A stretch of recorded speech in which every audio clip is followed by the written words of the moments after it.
shut down, had enough. I'm just looking for that rush. I'm so tired, so fed up of you messing with my bus. Locking eyes, we just touch, feel our bodies drifting up. I don't know how to be around you. I'm just trying to lose myself. I know that I just can't trust you, but you love me like no one else. Dance.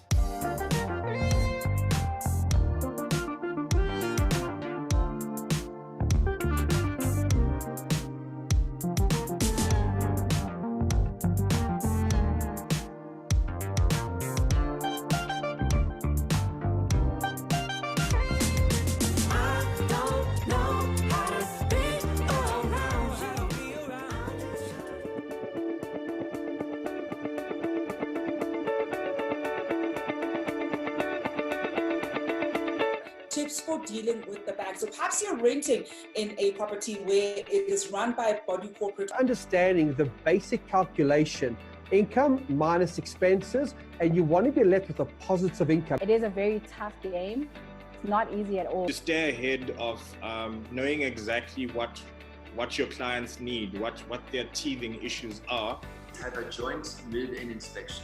That a lot of people that are coming into sectional title homeowners associations are, just like you described, not only first-time homeowners, but first-time owners and residents in community schemes. They get to see the perspective from the other side of the aisle. And I think that's a really important thing to do. It's a market that's estimated to be transacting at least 9 billion rand per year. So it's a huge market. In order to get there, you need to be able to build up a track record. Your cash flow model needs to be sharp. A quote comes to mind. The best time to buy a property was about 10 years ago. The next best time is now.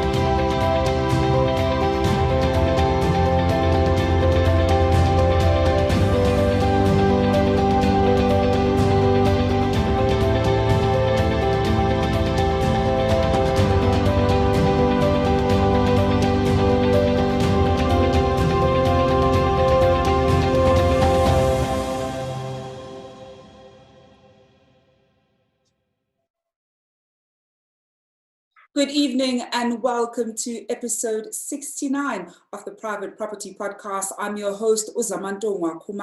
It's the Monday edition of the show. I do hope that you've been staying home and staying safe, and of course catching up on all your property needs on www.privateproperty.co.za. While it's a fresh week, we certainly have quite a lot of content in store for you this coming week. And this evening we're talking renovating. This is why you need an architect. We'll certainly be exploring some of the reasons why you're going to need an architect, whether it's in your remodeling needs or even when you're building a house, but also the role that an architect plays. I think oftentimes so many of us certainly complain about the high cost of an architect without having an understanding why it's so crucial that we use the services of an architect. We'll also be getting tips on some of the things that we certainly should be asking our architects once we start having a conversation with them, because I think when you don't know what you don't know, you certainly won't know which questions to ask, certainly when you're shopping for an architect or when the project has kicked off. That's what we've got in store for you this evening. If you have any questions or comments, remember, you're more than welcome to ask them right here below. I certainly want to hear from you on your property journey when you've used the services of an architect. How did you find the experience? Was it intimidating? I think one of those things with working with professionals that we don't typically work with on a day-to-day basis is it can be a bit intimidating. They use jargon and terminology that you might not be particularly familiar familiar with. But I think once you get the right ones, they're always able to walk the path with you and explain things as efficiently as possible to make you understand what exactly is happening. But before we get started with our conversation this evening, we are, of course, running another competition. You know that we love competitions, and we certainly like giving away, whether it is money or other sorts of prizes, to our private property community. And this week, what we're essentially saying is it is, of course, Mandela Month. And, you know, one of the things is we are going through a very unprecedented time. So we want to hear from you about what you think Mandela's message of courage and wisdom and bravery to the nation certainly would be during this time. And we've shared the competition details right here below. And we certainly want to hear from you what you think, you know, Utata Mandela would essentially say. It's slightly different on Facebook and on YouTube. So if you're watching us on Facebook or you're watching us on YouTube, just follow the prompts and you'll get a sense of how to go about entering that competition. And of course, all the best to everybody entering. We really do look forward to reading all your exciting entries as you share with us what you think Mandela would say to us during this trying time. But to get started with this evening's conversation, I'm joined by Daniel van der Merwe, who is a director and practitioner at Leaf Architects. Daniel, thank you so much for joining us this evening. Hi, thank you. And I'm happy to be part of this process and part of this program. And I hope that your viewers would be able to learn something tonight. So I think, you know, Daniel, perhaps let's sort of start with what the role of an architect essentially is, you know, in the building process, never mind in renovating, but in a building process, because so many people, certainly when you know, maybe you've bought your plot of land and you want to build, sometimes don't have an intimate understanding of what the role of an architect is, and might want to maybe even cut a few corners because they think they can get a cheaper alternative without working with an architect. Perhaps take us through what the role of an architect is when it comes to the sort of property journey when you own a home. Right, so the first thing that I want to say is that I want to dispel the myth that an architect is expensive. Architects saves the client money. Architects add value to the building process. And for most people, building a home or building an office or building a building is probably the single most important and biggest financial decision that they're going to make, and commitment. So that is a process that you would like to optimize from the very beginning. You would like to save money where you can. You would like to obviously make sure that the building is optimized in terms of its design efficiency. And you would obviously like to improve the quality of your living, of your life, the way that you experience those spaces. A home, I always say to people, a home is your third skin. And so it needs to suit your lifestyle. It needs to suit your needs.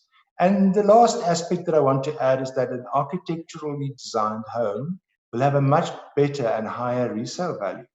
So that, in a way, is securing your investment. But you asked me what is the role of an architect, and I just want to say that people must remember that architects are experts, professional experts in the building environment.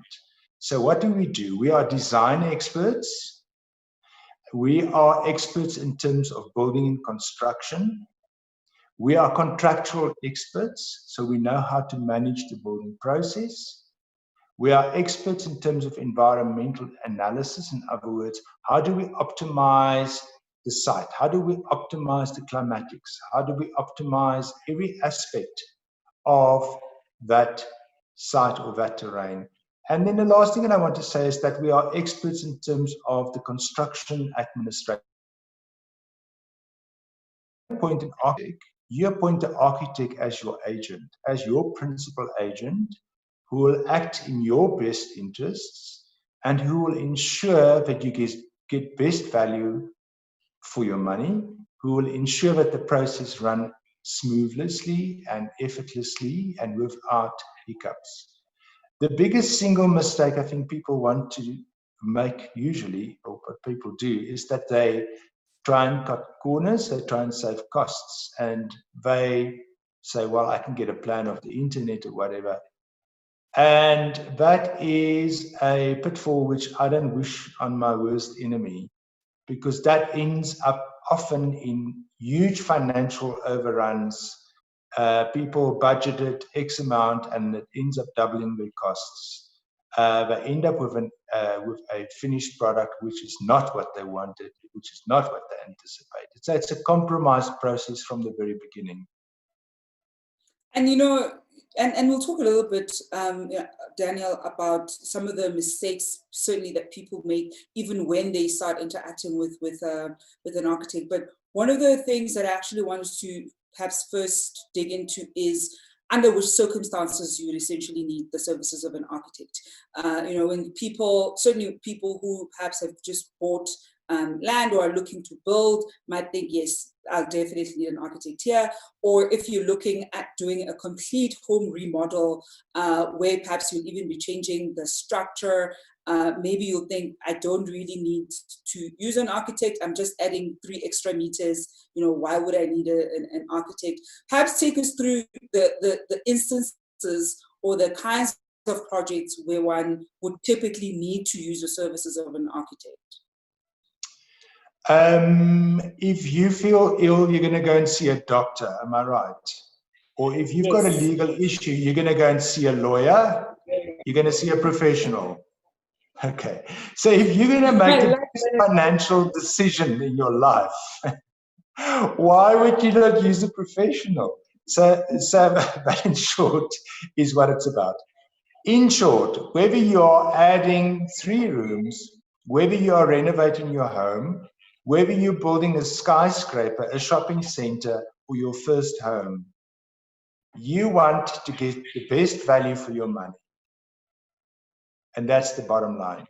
It's the bottom line is that the architect will save you money, the architect will make sure that the design is optimized, and that you end up a happy person that have invested your money well, that the process has been smooth, and there's been no complications, and it is within budget because you've appointed an expert. Daniel, as you were saying, when you started answering, you were saying, if you're ill, you're going to go see a doctor, except more often than not, people will first go to Dr. Google and put in their symptoms, and Dr. Google will say, this is what's wrong with you. By the time you typically go to your medical practitioner, you're saying, well, Google says I have these potential diseases. What do you say? And I think you certainly don't want to, of course, take that risk when it comes to your home project, because there are cost implications that a lot of people, I'm sure if you did make that mistake, you're now certainly aware of. But Daniel, I'm sure there's probably now people at home who are thinking, okay, so I'm supposed to be using the services of an architect because they're professionals, certainly within the built environment, and there's certain work that they do, there's certain ways that they can optimize the site or the home. But I'm sure there are people who are also thinking, what exactly do they do? They're still not quite getting a sense of what does the architect now essentially do? I understand that they're an integral part of my home ownership journey, whether I'm building or I'm adding 3 rooms, but what is the architect then doing? So when I want to secure the services of an architect, what is their role or their responsibility as an architect? Because I'm sure people who've never used the services of an architect are thinking, okay, now I know I need one, but what exactly are they going to be doing in this project that I want to embark on? Yes, maybe I should take you through the different stages of a project, because those are the different stages or services that an architect would engage with. So the first one is what we call assessment or inception. That is where you come to me and you say to me, I want to buy a piece of land, or I've bought a piece of land. We will then go and look at what are your possibilities, what are the potentials. What is your brief? What is your lifestyle? What do you do in the mornings when you wake up? How do you spend your weekends? How do you socially interact? So that is the initial process of understanding. It's almost like when you go to a doctor. You have to kind of describe accurately your symptoms in order for him to be able to analyze and come up with a solution. And then a second process would be the architect's initial responses. You would work, because architects are experts in space in space and spatial control and in circulation and in using spaces efficiently. So the idea of wasted space is a no-no. So it's about optimizing your space, coming up with something which is three-dimensional suitable, which is efficient, and which is appropriate. And then it would lead to a final design where everybody is happy. And from there, you would obviously then go into a process where you would then start preparing technical drawings. You would do council submissions for approvals. You would start preparing tender documents, go out to tender, get the best possible prices on behalf of your client as the client's principal agent. You would appoint the contractors, and then, so legally, we're experts in contract administration and in contract law. We appoint the contractors. Everything is above board. Everybody knows what is expected of them. There's no gray areas. The contractor knows what he is supposed to do. And then during the administration process, during the construction process, the architect on behalf of a client would conduct regular quality inspections, site inspections we would call it, would have meetings with the contractor, would make sure everything is running smoothly, that the client is happy, that the client is getting value for his money, that there are no shortcuts, and that the contractor delivers quality product on time and within budget. And as you're even going through the various steps, a part of me was thinking, certainly one of the things as a consumer is you want to be able to work with somebody who can very concisely explain even what is about to happen and is able to walk that journey with you. Because I think when you are, whether it's, for example, building your first home or you're adding those 3 rooms, you sometimes don't know where in the process you are because you've never had to project plan for that construction project before. So working with the professional certainly does help you get a better understanding not only of where you're currently at, but what the road ahead looks like, and somebody who can take you through those steps. And it's certainly something that you can take for granted on your property journey. I know that a lot of people, I've certainly had people in my circles who thought, look, maybe we don't really need to use an architect. We can kind of wing it ourselves, but it gets overwhelming. I think we're not in the business of property, but we are the ones who live in the properties that we live in, and you want to make sure that you're working with the right people to help you, make the right decisions. Daniel, we're going to go for a quick break, and when we come back, I actually want us to talk a little bit about the impact of, COVID in our home spaces, because we've certainly seen that the way people are living and the way people are also working is changing. Where we even joke that we no longer we're no longer working from home, but we're living at work, and slowly trying to better understand how this COVID crisis has not only changed the way that we're currently living, but potentially even changing some of the needs that we're going to have in the future when it comes to our home spaces and certainly our workspaces. We're going to go for a quick break, and when we come back, I'll still be in conversation with Daniel van der Merwe, who's a director and practitioner at Leaf Architects. We'll be back just after this.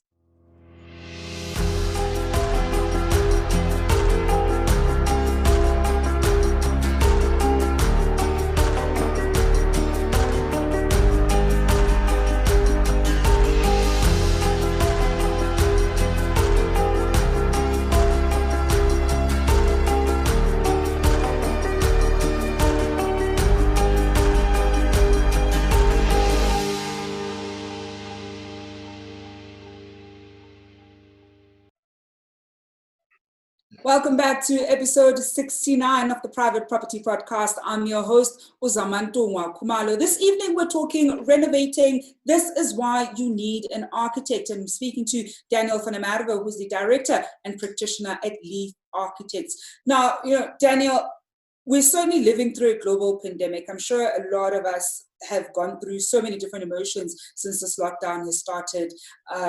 When in South Africa, we certainly thought, look, it's 21 days I think maybe we thought we were going to go back to normal after that initial 21 days. We're now over 100 days into it. A lot of us, certainly the majority of South Africans, are finding themselves working from home. And in many ways, this crisis has changed the way we are in our living spaces.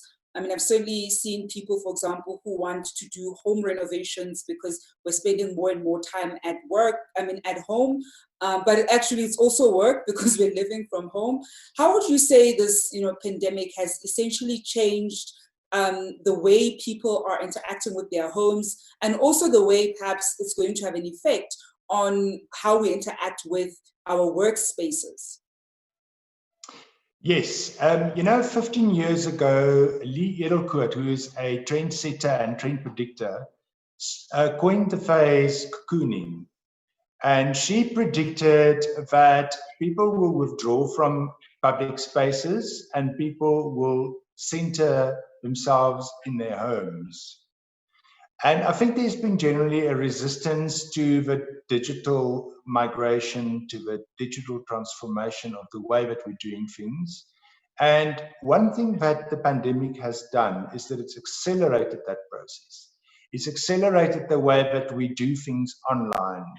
The digital has entered our homes and has become an integral way that we live, that we socialize, that we do business, that we work, and the way that it's become part of our everyday reality. You do online yoga, you do online shopping, you do online work, you do your online meetings, you converse with your friends online. It's not going to go back. It's not going to go back to what it was before. I think we've embraced the change. We've actually found it quite convenient. In fact, there's many companies that I know who have said that they are going to allow their workers to continue working at home because they noticed there was an improvement in productivity. So I foresee that the office of the future is going to be a very different space. The office of the future is going to be much smaller. It's going to be a space where people come to connect quickly and then connect and then separate again. So that has great impact on the home environment. It's not just a space to eat, to cook, to sleep, and to socialize in. It's a place of education for children. It's a place of doing business. It's a place of working. It's become a microcosm of what we do as humans, except that we do it within our cocoon. We do it within our home environments. Now that has severe implications or new implications for a housing typology, because it means that a home is an office, a home is a school, a home is becoming everything that you would have done before the pandemic, except you would have done it in different spaces. You would drive to a space to do a thing. You would drive to a shopping center to buy. You would drive to an office to do work. You would drive to see a client to have a meeting. You would fly to a different destination to do a workshop. You would go and do your yoga or your gym at a different place. You would drive and drive and drive from place to place to place. This has all become integrated through the digital connection. And the home is the center of your own universe. The home has become the center of where you conduct everything from. And Daniel, when you then look at certainly some of the needs that consumers or homeowners are going to have of their home, what would you say they would be? Because I can imagine now perhaps even potential developers are noticing the trend and they are conceding that we're not going to go back to normal. So you almost can't provide housing the way that housing has been provided for us, or you can't build complexes the way they've been built, especially if you wanted to break ground this year, for example. You almost need to integrate what you're currently seeing, because our needs as the consumers are changing and our home needs are also changing. What have you seen people saying that they now want of their space? You're saying how we drive to all these different places, everything has gone digital, but what are some of the things that have now become important for people to essentially be available for them within, either in their home spaces or certainly within, relative close proximity of their homes? Well, I want to go beyond the home a bit. I first want to say on a macro scale is what you're seeing is you're seeing the rise of what they call digital nomads, where you can be anywhere. You can be on the beach. You can be in Thailand. You can be in a small village in the middle of the Karoo. You don't have to live near Sandton to be able to work in Sandton. So that is one trend which I think has influenced the making of space. It means that the whole kind of Generation X and Generation Z are looking differently at the way of home ownership. They look at different ways of working. The idea of co-working, working spaces where you can plug in a temporary office, you can plug in, but also social co-living is becoming a reality, a typology where people cluster together. People might buy a stand together and each one build his own house, but they share collective communal facilities. Or that people don't want to buy houses anymore, but they want to rent because they're going to be for 6 months here and 6 months in Cape Town. So that on a more macro scale, I think are very important aspects, important trends. The other, I think, important trend to remember is that for the first time in the history of big cities like Paris and London, the majority of people don't live as traditional family units. It's not a husband and a wife and 2.3 children anymore. The majority of people living in Paris at this stage are single. So that's a very interesting other typology to remember, which means that it's a different way of looking at housing. But then coming back to the housing unit itself, you're talking about a space, and I've seen clients where the wife says, listen, the kids are driving me insane. I can't work. I can't think. I can't cook. It's leading to strained relationships. I think we've seen a massive increase in breakup of relationships. The divorce lawyers are very, very busy. But it shows you that the spaces, if the spaces can support a new form of living, a new form of being, then the spaces become supportive to the immediate family, to the relationships. And very often the spaces are not suited to this new reality. So I think the idea of working from home, playing from home, living from home, and socially interacting from home are very important considerations when it comes to design or to remodeling your home. Also the adaptability of space. Not everybody's got the luxury to be able to have a home office and a study and a playroom for the kids and a lounge and a bedroom and all of that. So I think the idea of a space that can adapt, a space should be multifunctional. You should be able, like the traditional Japanese house, which in the morning is one thing, in the afternoon is something else, and in the evening something else. So you can have a space that is designed in such a way that can adapt to different needs, different times of the day, different days of the week, as need be. So it can be a working space, and it can become a social space. And that is where clever design comes in. And you were saying that it certainly is where clever design comes in, Daniel. And that kind of clever design isn't going to be achieved by, sort of going on Pinterest and looking at pictures. As consumers, this is where it becomes important for us to obviously use the services of an architect. Perhaps we want to optimize the current property that you have, whether it's putting those additional rooms in your space, or perhaps you're looking at building your home from scratch. Even having the conversation around how to best optimize what you currently have in order to meet these new needs that have essentially come up becomes such a crucial thing. But Daniel, one of the things that I did say that I wanted to pick up later on in our conversation was around some of the mistakes that you've seen sort of homeowners or consumers make when it comes to their, I'll say, dealings or interactions with architects. Because I think when you embark on a property journey and you're learning as much as you can, and one of the things that I certainly like asking our guests is what mistakes they've picked up people making, so that User of Home can avoid those mistakes, but also so that we can learn from those mistakes.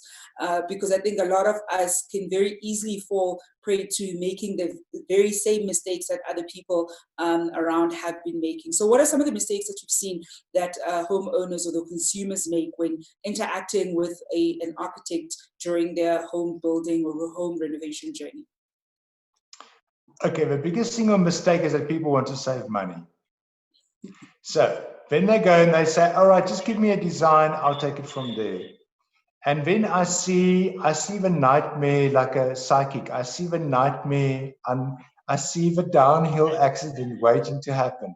I see the builders rubbing their hands because they know they're going to be taking somebody for a massive ride. and that is reality, is that people say, well, I'll manage the building process. No, you don't know. You're not an expert of the construction process. You're not a legal expert. You don't have the insight. You don't have the knowledge to know how to optimize your budget, to know how to optimize the materials, to ensure that you get a quality product at the best possible price. That's why you rent, or why you hire, an expert. So I would say to people, really, really consider that you appoint an architect as your principal agent who will make sure that the project runs smoothly and is optimized from the very beginning in terms of the conceptual design to the very end, which is the project handover, when the contractor says, Mr. or Madam, here is the key to your house, or here's the key to your building. And because I don't think, I've never heard of a homeowner builder that was not disappointed, that does not have cost overruns, and that has not felt that if I had to redo it, they really would have engaged in the services of an architect. So my advice to you is, I think it's also important to choose the right architect. So I would say there are certain architects who specialize in certain buildings and certain types of projects. There are architects who specialize in heritage, for example. There are architects who are big commercial architects who specialize in doing hospitals and shopping centers. You're not going to approach an architect who specializes in shopping centers to do your beautiful first 2-bedroom house on a budget. You're going to look generally then for a smaller practice, a boutique practice that specializes in residential, who would give you the best attention, because that in the end is what you want. You want the best attention, you want best value for money, and you want the right architect to do that for you. And I actually like that you answered the next question that I wanted to ask you, Daniel, which was around, how do we then go about choosing the right architect? Because as we're saying, there's certainly different kinds who specialize in different things. And when you want to do your project on a budget, you're certainly not going to be going to the ones that are building skyscrapers in different parts of Sandton. You want to make sure that you get the right attention from people that you're working with. I think the last question then, Daniel, would be, what should we be looking out for once we've identified the right architect? Or what kind of questions should we be asking the various architects? Suppose you've shortlisted your top 3 or 4, they do residential. What kind of questions should we be asking them to help us best choose the right one that we're going to be working with on our project? Well, I always say to clients, allow me first an hour of conversation. I'll give you a free consultation, because like anything, it's about a relationship. You have to feel that you have got a proper relationship with your architect, who's going to be your principal agent, that you can trust that person. So it's about a relationship. I would say that it's important that you choose an architect based on the professionalism, on the experience, and on the field of specialization. And from there, I think the process will unfold itself. I think architects are all professionals. We all have to adhere to a professional code of our Council for the Architectural Profession and to the Institute, South African Institute for Architects. We adhere to that the way that doctors adhere to a professional code, or dentists, or advocates. So when you appoint an architect, you know that you're appointing a professional, you're appointing an expert, and you're appointing somebody who is passionate about his profession. I promise you one thing, architects don't become architects to make money. If we wanted to make money, we would not be architects. You know, Daniel, you're sounding like doctors. Doctors also like saying that. I think even lawyers, you know, they always say that I didn't become a doctor to make money. They work very long hours, but don't end up making as much money as certainly a lot of us probably think that they make. But Daniel, we are going to leave it there this evening. Thank you so much for joining us. Thank you so much. And that is Daniel van der Merwe, who is the director and practitioner at Leaf Architects. We certainly do hope that you know, if you've just bought your piece of land or certainly looking at developing, you, of course, procure the services of an architect and start having that conversation with them. I think one of the big things that we like emphasizing here on the Private Property Podcast is the importance of doing your research and asking questions. I think one of the big things is there's no wrong question. You almost want to ask as many questions as possible so that you know that once you've chosen whichever professional that you work with on your home ownership and home building journey, that you've chosen the right person. That's it from us right here on the Private Property Podcast this evening. We're going to be back tomorrow evening at 7 o'clock. And of course, you are welcome to enter the competition that we're running. We have shared the competition details right here below. And it is going to be one of those where this time around, we're going to be giving away 1,500 rands as opposed to 1,000 rands. So you certainly do not want to miss this particular competition. We want to hear what you think Nelson Mandela would have said to us during these trying times. You know, look at the competition details below. They are different for Facebook and for YouTube. So you want to make sure if you're entering on YouTube, you follow the YouTube prompts. So if you're entering on Facebook, you certainly follow the Facebook prompts. Well, of course, that is the end of the Private Property Podcast from myself, Zama. I'll be back again tomorrow evening at 7 o'clock. Until then, hoping you're staying home and staying safe.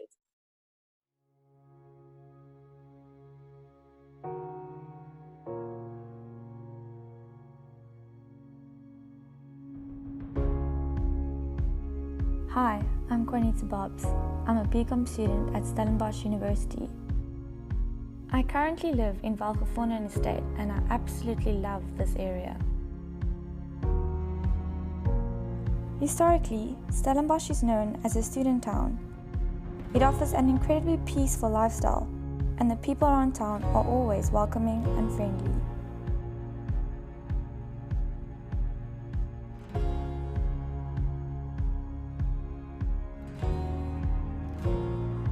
Because it's a small town, there's an amazing community vibe with some really authentic coffee shops and restaurants.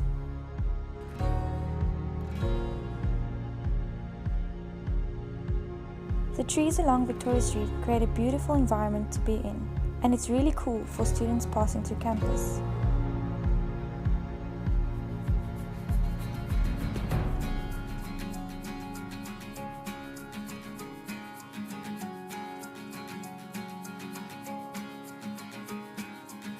There's some excellent boys and girls schools in the area.